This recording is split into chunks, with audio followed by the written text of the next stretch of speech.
J'ai une petite anecdote, c'est qu'il y a 2 jours, j'étais à Paris et je marchais dans la gare, j'allais prendre un RER et j'ai un frère qui arrive, il dit alors bonjour madame, je vous ai vu passer, s'il vous plaît aidez-moi, j'ai besoin de telle somme parce que je souhaiterais payer mon ticket, il me reste 8 € et quelques centimes.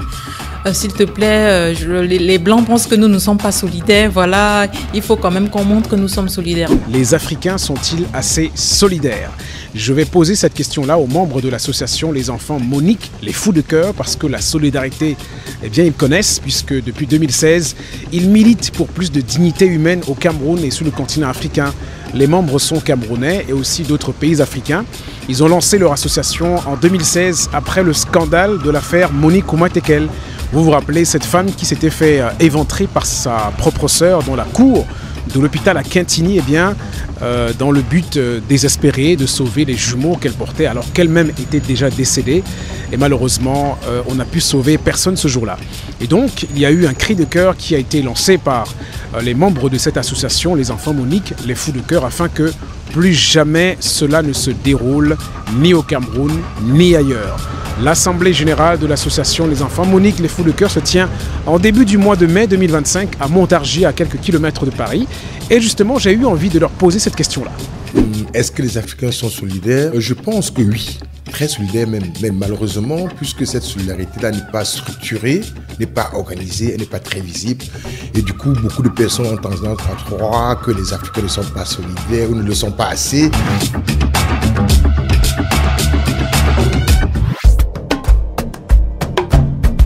L'humain en général n'est pas un être solitaire. Depuis l'histoire de l'humanité, dans les vies nomades, on a toujours essayé d'organiser une vie en communauté.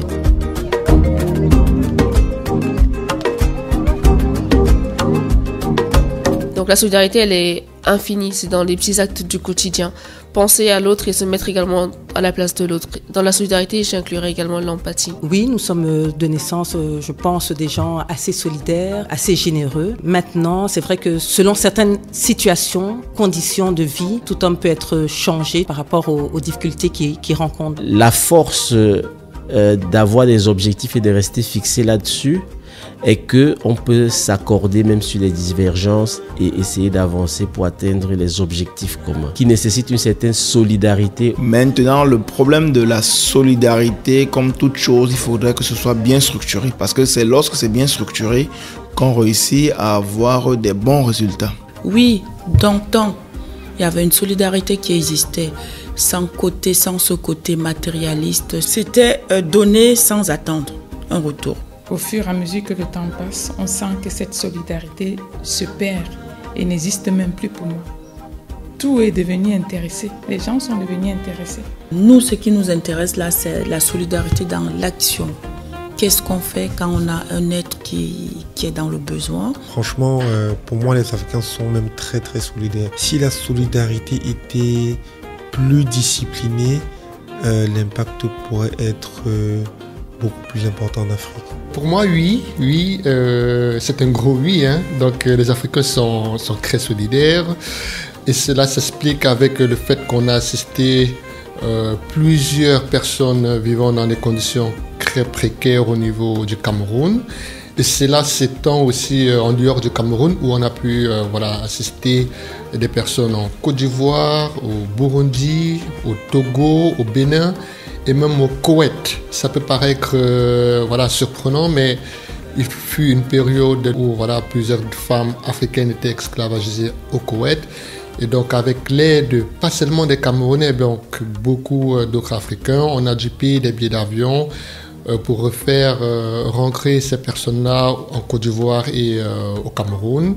Les arrosticini, ça c'est une spécialité de la région du centre-sud de l'Italie qu'on appelle les Abruzzes. Ce sont des brochettes de mouton qui sont déjà taillées sur mesure, comme vous voyez. Comme le mouton, c'est une viande vieille. En Europe, on mange de la viande tendre. Et on découpe en petits dés et on met ça dans les brochettes comme ça. Il suffit juste de poser sur ce four qui est fait pour ça, à la dimension, et mettre juste un peu de sel. Et le tour est joué, tout le monde est heureux. L'Assemblée générale pour une telle association, c'est le temps pour les membres issus de diverses cultures, de différents pays et corps de métier de se voir pour créer des souvenirs, partager des sourires, des repas, des verres, de la cola, de refaire le monde, mais surtout de voir ce qui dans le bilan des activités a bien marché et ce qu'il faut corriger. On a mis sur pied un plan Monique le plan Monique qui porte son nom. C'est un protocole de suivi et de prise en charge totalement gratuit de toute femme enceinte en difficulté financière. À ce jour, ce programme a bénéficié à 142 femmes. Et nous avons plus de 120 bébés qui sont nés grâce à ce programme. Aucune de ces bénéficiaires n'a perdu la vie. On attend juste que le bien qu'elles reçoivent, qu'elles redonnent ça à quelqu'un d'autre dans la société. Et comme on dit chez nous, une seule main n'attache pas un fagot de bois. Il faut toujours un groupe de personnes pour réussir au mieux un objectif. Et moi ici, je voudrais raconter cette belle aventure de ce parrainage-là qui concerne un enfant en situation de cécité depuis la naissance. Donc la personne est aveugle depuis sa naissance, mais qui a cette rage-là de continuer, de persévérer malgré les difficultés financières aussi qu'il rencontre ainsi que sa famille. Il a cette envie-là de percer dans le monde du journalisme. Et donc ce jeune homme d'une vingtaine d'années est inscrit, a réussi son concours à l'ESTIC et voilà, il se bat et la SBL Les Fous de Cœur lui donne donc l'opportunité, le parraine et l'accompagne pour l'achat de tout ce qui est fourniture. Donc ça rajoute encore un plus.